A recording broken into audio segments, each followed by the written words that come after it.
से नमस्कार। सभी बच्चे जल्दी से आ जाएं और देखें इस सेशन में आज हम क्या करने वाले हैं। सभी बच्चे डट कर मेहनत करें और ये जो हमने सीरीज़ चलाई है जिसमें वन बाय वन जितने भी हमारे फ्रीडम फाइटर हुए हैं उनके बारे में हम चर्चा कर रहे हैं। आज का चर्चा का विषय जो है हमारे पास भगत सिंह है। अगर मिला जुला कर हम भगत सिंह के बारे में बातचीत करें तो जो भगत सिंह है उनका जन्म 28 सितंबर 1907 को हुआ और अगर हम बातचीत करें तो 23 मार्च 1931 को उनको वीरगति प्राप्त हुई। 23 मार्च का दिन बड़ा यूनिक सा है। इस दिन को शहीद दिवस मनाया जाता है। कौन सा दिवस मनाया जाता है? शहीद दिवस। ये चीज़ आप लोगों को अच्छे से याद रखनी है। उसके साथ ही जब आप भगत सिंह के बारे में बातचीत करें, जब आप भगत सिंह को पढ़ रहे हैं तो ये चीज़ आप लोगों को काफ़ी अच्छे से समझनी है। जैसे कि अगर मिला जुला कर हम बातचीत करें तो भगत सिंह जिन्हें कई नामों से जाना जाता है तो आप देख सकते हैं कि भगत सिंह या सुन सकते हैं कि भगत सिंह के क्या क्या नाम थे। भगत सिंह के नाम क्या क्या थे वो चीज़ें आप लोगों को अच्छे से याद रखनी है। एक तो है शहीद आजम। शहीद आजम ये नाम इनका था। उसके बाद दूसरा नाम जो था, दूसरा नाम इनका the land of Bhagat Singh.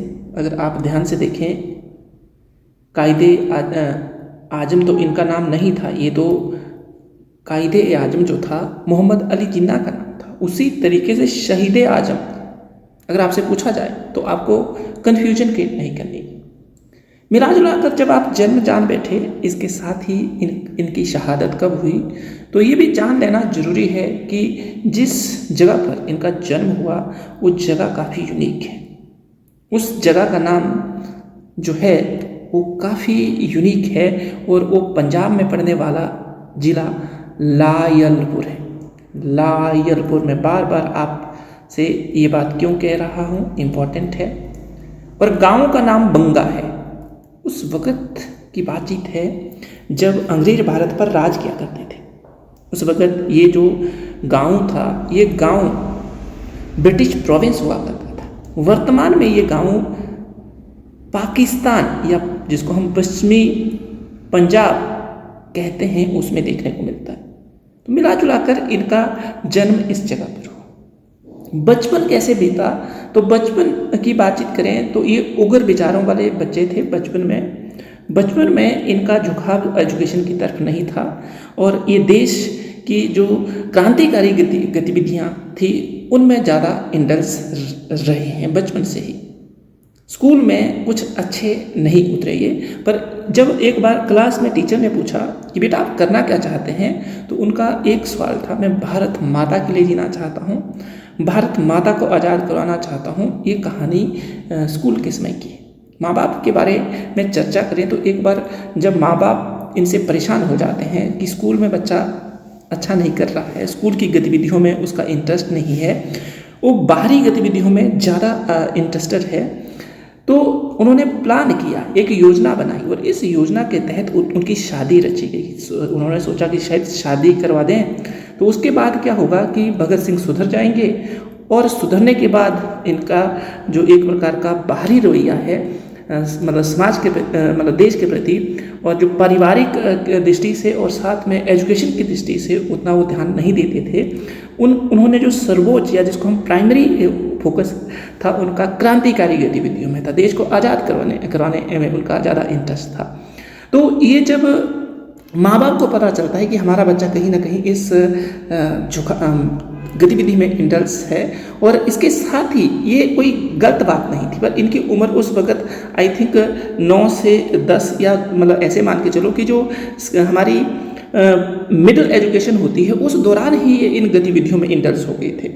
तो जब ये भगत सिंह के बारे में ये अध्यापक जब माँ बाप से बात करते हैं तो माँ बाप परेशान हो जाते हैं। तो उन्होंने प्लानिंग की और प्लानिंग में उन्होंने शादी करने की बात की। तो भगत सिंह के क्या वचन थे उनको ध्यान से सुनिएगा कि मेरी शादी मेरी माँ से होगी, जो मेरी माँ का मतलब यहाँ पर देश के साथ मेरी शादी होगी, वही मेरी पत्नी होगी, वही मेरा सब कुछ है। तो ये एक बच्चे के जो आप भाव देख रहे हैं, और ये उम्र कुछ ज़्यादा नहीं थी उनकी, लगभग वो अभी टीनेजर की एज में जी रहे हैं, इस टाइम की बातचीत है। और उस वक्त ये ऐसी जो वचन है वो कहते हैं, ऐसे जो आइडियोलॉजी है उनके मन में आती है। ये तो आपको अच्छे से क्लियर होगी बात। अब चलो ये उनका बचपन था। बचपन के बाद उन्होंने अंग्रेजों को भारत से निकालने के लिए क्या क्या प्रयास किए। अगर हम मिला जुला कर कहें तो इनका जो परिवार रहा है, परिवार कहीं ना कहीं मतलब क्रांतिकारी ही रहा है। इनके चाचा अजीत सिंह का इनके ऊपर काफ़ी असर रहा। जब घर वालों ने प्रेशर डाला कि आपको शादी करनी है और करनी ही पड़ेगी, तो इनको कुछ दिनों के लिए घर में अंदर मतलब एक प्रकार का बंदी बना के रखा, एक प्रकार का इनके ऊपर रिस्ट्रिक्शन काफ़ी ज़्यादा लगा के रखी कि आप बाहरी गतिविधियों में नहीं जाएंगे, आपको कुछ देश से लेना देना नहीं, अभी आप बच्चे हैं, आपको पढ़ाई करनी है, या अगर पढ़ाई नहीं करनी तो आप शादी कर लो, तो माँ बाप को देखो, अपनी पत्नी को देखो, आपको इन गतिविधियों में नहीं पढ़ना है।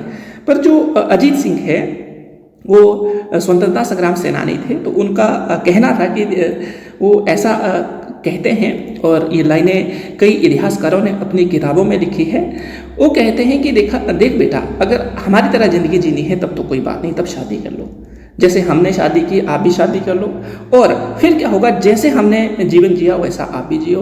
अगर आप माँ के लिए कुछ करना चाहते हैं, देश के लिए कुछ करना चाहते हैं, भारत के लिए कुछ करना चाहते हैं, और आपका नाम सदा अमर रहे, तो आप अभी भाग जाओ घर से और आप जो चाहते हैं वो कर लो। तो ये अजीत सिंह के वचन है, और घर से भगाने में उनका सहयोग रहता है कि जब वो शादी की मतलब व्यू रचना ये रची जाती है, तो उस वक्त उनके चाचा उनका सहयोग करते हैं। तो ये चीज़ आपको अच्छे से याद रखनी है कि जो चाचा है वो उनका सहयोग करते हैं। फिर जब वो निकल पड़ते हैं तो उनके कुछ एक सहयोगी बनते हैं। उन सहयोगियों का नाम आप अच्छे से याद रखते हैं। चंद्रशेखर आज़ाद है जिन्होंने उनका सहयोग दिया, राजगुरु है, सुखदेव है, ये सारी जो मतलब सहयोगी उनको मिलते हैं। ऐसे ऐसे ये जो दोस्त हैं सारे सारे ये कहीं ना कहीं क्रांतिकारी गतिविधियों में इंटरेस्ट है। अगर हम मिला जुला कर कहें तो उनका जो स्ट्रगल शुरू होता है अंग्रेजों के विरुद्ध, तो अंग्रेजों के विरुद्ध सबसे पहला जो स्ट्रगल की बातचीत की जाए तो 12 वर्ष के जब थे तो जलियांवाला बाग हत्याकांड होता है। सभी को पता है कि जलियांवाला बाग हत्याकांड एक ऐसा हत्याकांड था जिसने पूरे देश के लिए एक क्रांतिकारी ज्वाला का काम किया था। जलियांवाला बाग हत्याकांड अगर हम बातचीत करें तो अमृतसर में हुआ। अमृतसर सभी को पता है एक धार्मिक स्थल भी रहा है, राजनीतिक स्थल भी रहा है, और वर्तमान में ये एक ऐसा स्थल है जहाँ पर आपको स्वर्ण मंदिर देखने को मिलेगा। ये सतलुज नदी के आस पड़ोस वाला प्लेस जो है अमृतसर देखने को मिलेगा।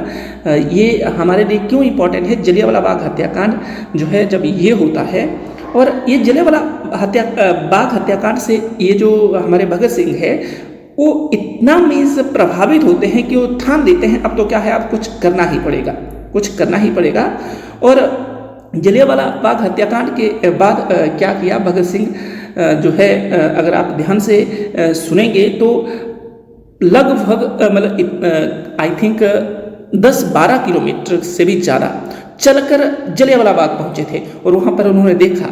और इस उम्र में वो उनके मन में कैसे भाव उठ रहे हैं कि अंग्रेजों को उखाड़ फेंकना है, और ये अंग्रेज जो है गलत कर रहे हैं, और ये 12 वर्ष के हैं। उस वक्त उनके मन में ये विचार आ रहे हैं। और इसके साथ ही जब वो स्कूल जाते थे तो स्कूल के बारे में टीचर कहते हैं, और माँ बाप से ये बातचीत कही है, उनकी कई कुछ एक राइटिंग है उसमें लिखा है कि वो क्रांतिकारी किताबें पढ़ते थे। उनको जो ये सिलेबस था इसमें इंटरेस्ट ही नहीं था, तो कैसे अंग्रेजों को भगाना है उनका इसमें इंटरेस्ट था। और जब गांधी जी का असहयोग आंदोलन छिड़ता है तो गांधी जी आपको पता है अहिंसा तरीके से आंदोलन करते थे, उनका कोई भी हिंसक आंदोलन नहीं रहा है। तो जब गांधी जी को 1922 में चोरा चोरी इंसिडेंट के बाद ये आंदोलन वापस लेना पड़ा, तो हमारे जो भगत सिंह है उनको भी थोड़ा सा दुख हुआ था। वो भी कहीं ना कहीं गांधी जी कि इस स्टेप से मतलब क्या थे कि दुखी थे। तो ये चीज़ें आपको अच्छे से याद रखनी है कि उनका क्या कंट्रीब्यूशन रहा। अगर फिर आगे चले तो उन्होंने सबसे पहला जो स्टेप उठाया तो ये स्टेप था नौजवान भारत सभा। अगर आप ध्यान से देखेंगे तो 1926 में उन्होंने कुछ एक जो यंगस्टर थे, कुछ एक जो क्रांतिकारी थे, कुछ एक जो जैसा भगत सिंह सोचते थे वैसा सोचते थे, उनका एक ग्रुप बनाया और उसे नाम दे दिया नौजवान सभा। कई बार पेपर में क्वेश्चन पूछा गया है नौजवान भारत सभा किसने बनाई, कब बनी और इसका उद्देश्य क्या था। तो उद्देश्य जो था भारत को आज़ाद करवाना था। इसमें यंगस्टर्स थे और क्रांतिकारी विचारों में वो विश्वास करते थे कि अंग्रेजों को किसी न किसी तरीके से हमने यहाँ से भगाना है।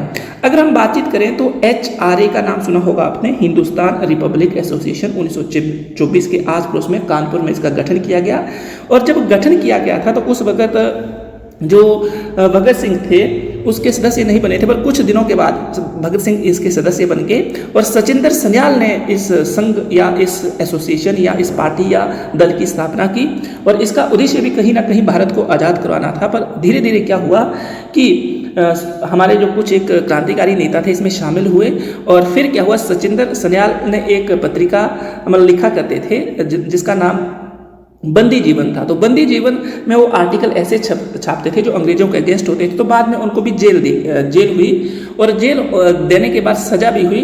तो फिर क्या हुआ, जो ये HRA था ये HRSA में कन्वर्ट हो गया। HRSA का मतलब था हिंदुस्तान रिपब्लिक सोशल एसोसिएशन और ये 1928 में कन्वर्जन हुआ। और जो इस सोशलिस्ट शब्द या सोशलिज्म जो शब्द दिया चंद्रशेखर आजाद ने दिया, तो ये भी अच्छे से याद रखना। और बाद में HRSA के भी जो हमारे भगत सिंह वो सदस्य बने और HRSA का मतलब पर्पस था, वो पर्पस क्या था, भारत को आज़ाद करवाना ही था। तो ये चीज़ें आपको अच्छे से क्लियर होगी जो हमारे लिए इंपॉर्टेंट है। मिला जुलाकर आपने 2 संघ पढ़े। उसके बाद अगर मिला जुलाकर हम बातचीत करें तो इस कहानी में भी एक दम है और दम होना भी चाहिए। क्यों? जब हमारे भगत सिंह स्कूल में है और उसके बाद जब स्कूल छोड़ देते हैं और क्रांतिकारी गतिविधियों में इंडल्स हो जाते हैं तो उन्होंने किताब लिखी मैं नास्तिक हूँ। उसमें उन्होंने बताया है आखिरकार मैं भगवान को क्यों नहीं मानता हूँ। एक किताब है, उसको याद रखिएगा, मैं नास्तिक हूँ, ये किताब है उनकी। और किताब के साथ साथ ही उन्होंने ये भी बताया कि मैं ऐसा क्यों सोचता हूँ। उस किताब में पूरा का पूरा जिक्र करके रखा है कि जो मैं नास्तिक क्यों हूँ, इस किताब को उन्होंने मतलब छापा पत्रिका थी एक प्रकार की।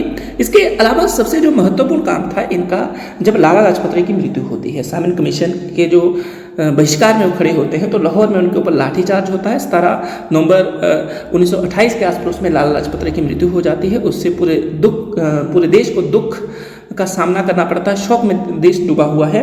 और 1 महीने के बाद हमारे भगत सिंह क्या करते हैं कि जो सांड्रस था जिसने लाठीचार्ज करने का आदेश दिया था उसको शरेआम लाहौर में चौराहे के ऊपर गोली मार देते हैं और फिर इनके ऊपर केस चलता है। केस चलने के बाद साथ ही अगर मैं आपको एक और घटना बताऊं जो इन्होंने की और बटुकेश्वर दत्त के साथ ये घटना की, 1929 के आसपास की बातचीत है। उस वक्त एक ट्रेड बिल लाया जा रहा है। सेंटर जो असेंबली है उस वक्त सेंट्रल असेंबली का जो सेशन हुआ करता था दिल्ली में हुआ करता था, अंग्रेजी ये काम करते थे। तो अंग्रेजों का जो ये सेशन हो रहा है, कहाँ पर हो रहा है ये सेशन? दिल्ली में हो रहा है।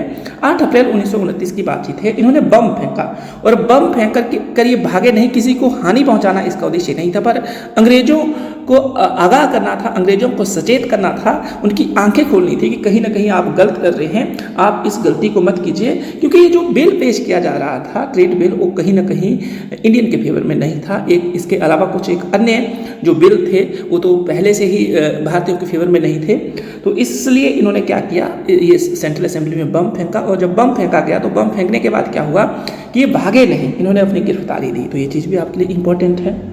तो ये चीज़ें जो है अच्छे से याद रखनी। बाद में इनके ऊपर केस चलाया गया और केस चलाने के बाद इनको फांसी की सज़ा दी गई। आप सभी को पता है फांसी की सज़ा जो थी इनको 23 मार्च 1931 को दी गई और लाहौर जो सेंट्रल जेल था वहाँ पर इनको फांसी दी गई। बाद में इनका अंतिम संस्कार जो पंजाब का एक हुसैने वाला जगह है वहाँ पर हुई और सतलुज नदी के आस पड़ोस में ये जो है स्थल आपको देखने को मिलेगा। वहाँ पर इनका स्मारक बना हुआ है। ये जो चीज़ें हैं आपको अच्छे से याद रखनी है। अगर हम बातचीत करें तो मूल रूप से इनके जो विचार है किससे प्रभावित है, कार्ल मार्क्स के विचारों में काफ़ी विश्वास करते हैं, समाजवाद में ये विश्वास करते हैं। इंकलाब जिंदाबाद इस नारे को इन्होंने काफ़ी फेमस किया। इसका मतलब ये था कि इंसान शोषण ना करे। ये सारी की सारी गतिविधियों में ये जो थे इंडस थे, पूंजीपतियों के अगेंस्ट में थे ये। और साथ में भगत सिंह कहते थे कि खून खराबा ना हो, अंग्रेज तक उनकी आवाज़ भी पहुँचे, मेरा ये उद्देश्य है। और वो यही सोचते रहे लास्ट तक। जब असेंबली में उन्होंने बम भी फेंका उस वक्त भी उनका कोई ये उद्देश्य नहीं था कि मैं क्या करूं, हानि पहुंचाऊं किसी को। पर हाँ, उन्होंने जरूर देश को आज़ाद करवाने के लिए क्या किया, काफ़ी बड़ा योगदान दिया है। और जब भगत सिंह जेल में थे उस वक्त अगर हम मिला जुला कर कहें तो उन्होंने ये जो मैं नास्तिक हूँ इसमें कई लेख लिखे हैं। कहते हैं कि जब यतीन्द्र दास ने भूख हड़ताल मतलब किया और जेल में थे उस वक्त, तो उसके फेवर में उन्होंने बोला कि देखिए, कोई अगर व्यक्ति जेल में मर रहा है और अंग्रेजों की वजह से मर रहा है और उनकी गलत पॉलिसियों की वजह से मर रहा है, तो अंग्रेजों को इस बात को समझना चाहिए। और जब वो जेल में थे तो जेल में भी उन्होंने अपने संघर्ष के बारे में लिखा। कहते हैं कि एक बार जब वो जेल में थे तो उनके पिताश्री अंग्रेजों से मिलने गए और कहते हैं कि बच्चा है, माफ़ कर दीजिए, फांसी की सज़ा को किसी सिंपल सज़ा में कन्वर्ट कर दीजिए। तो जब भगत सिंह को ये बात पता चलती है तो उन्होंने उसके ऊपर भी आर्टिकल लिखे हैं जेल से कि देखो, पिता होना अलग बात है, हमारे जो सिद्धांत है, हमारा जो संघर्ष है, हमारे जो रास्ते हैं अलग अलग है। तो मैं पिता से यही कहना चाहूँगा कि आप इस संघर्ष की घड़ी में मेरे रास्ते में बाधा ना बने। क्यों? क्योंकि अंग्रेजों को या किसी व्यक्ति को ऐसे नहीं लगना चाहिए कि भगत सिंह ने अपने सिद्धांतों के साथ समझौता किया है। तो जब उनको फांसी भी दी गई है तो उनके पिता जब एक प्रकार की याचिका दायर कर रहे हैं या एक प्रकार की पिटीशन या एक प्रकार की जो रिक्वेस्ट कर रहे हैं, प्रार्थना कर रहे हैं अंग्रेजों से, तो जब भगत सिंह को ये बात पता चलती है तो वो अपने पिता को जवाब में लिखते हैं कि पिताजी, बात ऐसी है कि आप मेरे पिता हैं, पर आप जो मेरा संघर्ष का रास्ता है उसके बीच में बाधा मत बनिए। फांसी से मैं नहीं डरने वाला हूँ। जब मेरी फांसी हो जाएगी तो मेरी तरह कई भगत सिंह जो है पैदा होंगे और वो अंग्रेजों को भारत से भगा देंगे। तो ये सारी की सारी कहानियाँ जो है भगत सिंह के बारे में कही जाती है। तो ये था भगत सिंह के बारे में कुछ एक ब्यौरा जो आपको अच्छे से याद रखना है। और हमारे लिए यही चीज़ें यहाँ से क्या थी, इम्पॉर्टेंट थी। और जो नेक्स्ट डिस्कशन करेंगे, नेक्स्ट डिस्कशन इसके बाद करेंगे। और ये आपने काफ़ी अच्छे से सुना होगा, कई बार ये गाना आपने फिल्म में भी देखा होगा। जब 23 मार्च 1931 का दिन है और करीब 7:33 हो चुके हैं। इनके दो साथी भी इनके साथ है, सुखदेव और राजगुरु को भी फांसी देने की घोषणा कर चुके हैं अंग्रेज। और फांसी पर जाने से पहले वो लेनिन की जीवनी पढ़ रहे थे। कौन? जो सुखदेव और राजगुरु को भी फांसी दी गई। फांसी पर जाने से पहले हुए लेनिन की जीवनी पढ़ रहे थे और अब उनकी आखिरी इच्छा पूरी हो गई थी। उन्होंने लेनिन की जीवनी पढ़ ली थी। और काफ़ी इंपॉर्टेंट है, क्यों? लेनिन की जो आइडियोलॉजी से ये क्या करते हैं, मतलब इन्फ्लुएंस हुए हैं, क्रांतिकारी विचार थे उनके भी। तो दूसरी बात क्या होती है, फिर 1 मिनट बाद जो किताब छत की ओर उछाल दिए और ठीक अब चलो और फांसी की तरफ चल पड़ते हैं। लास्ट पूछते हैं कि जब फांसी देनी होती तो इच्छा पूछते आपकी अंतिम इच्छा क्या, तो उन्होंने ये इच्छा जाहिर की थी। फांसी पर जाते समय तीनों मस्ती से गा रहे थे। काफ़ी इंपॉर्टेंट सा ये सॉन्ग आपने सुना होगा, मूवी बनी हुई है इसके ऊपर, मेरा रंग दे बसंती चोला, मेरा रंग दे बसंती चोला और मैं रंग दे बसंती चोला। ये जो गीत है, इस गीत को, इस देशभक्ति गीत को क्या कर रहे हो, गा रहे हैं। फांसी जब दी जाती, मैं आपको बता चुका हूँ, तो उनके मृत शरीर के टुकड़े फिर बोरियों में भरकर फिरोजपुर की ओर ले गए, जहां घी के बदले मिट्टी का तेल डालकर इनको जलाया जाने लगा। ये कहीं ना कहीं एक गलत अंग्रेजों ने किया है। क्यों? क्योंकि ऐसा फांसी देना, अच्छा चलो दे दी उन्होंने, पर ये टुकड़े करके फिर ये जो उनका दाह संस्कार किया गया कहीं ना कहीं गलत था। और जो अंग्रेजों ने जब लाश के अध जले टुकड़े को सतलुज नदी में फेंका और भाग गए, तो गांव के आस पड़ोस वाले लोग जो है टुकड़ों को एकत्रित करते हैं और बाद में उनको इकट्ठा करके जिस तरीके से हिंदू धर्म में संस्कार होता है उस संस्कार की रस्म को पूरा करते हैं। तो ये सारी की सारी चीज़ें जो है आपको अच्छे से समझनी है। ये थी आज की कहानी। अगर आप नए बच्चे हैं तो चैनल को सब्सक्राइब जरूर कीजिएगा। आपको कई ढेर सारी चीज़ें, ये जो हिस्ट्री की ज्योग्राफी की, इकोनॉमी की, साइंस की, इस चैनल के माध्यम से पढ़ाई जाती है। साथ में अगर आप नए हैं तो चैनल को ज़रूर सब्सक्राइब कीजिएगा, शेयर कीजिएगा। और यहाँ पर पेड क्लासेस भी दी जाती है इस चैनल पर, और अगर कोई आना चाहता है तो आप कांटेक्ट कर सकते हैं। काफ़ी कम फंड में, काफ़ी कम मिनिमम फीस में 150 में 4 क्लास का एक पैकेज है। दूसरा कोर्स जो है 1499 रुपये में है। तीसरा 299 रुपये में पर डे की, मतलब महीने की मंथली आपको क्लासेस दी जाती है। तो ये सारी चीज़ें आपके साथ आज मैंने शेयर की। जो भी बच्चे सुन रहे थे, धन्यवाद। जय हिंद।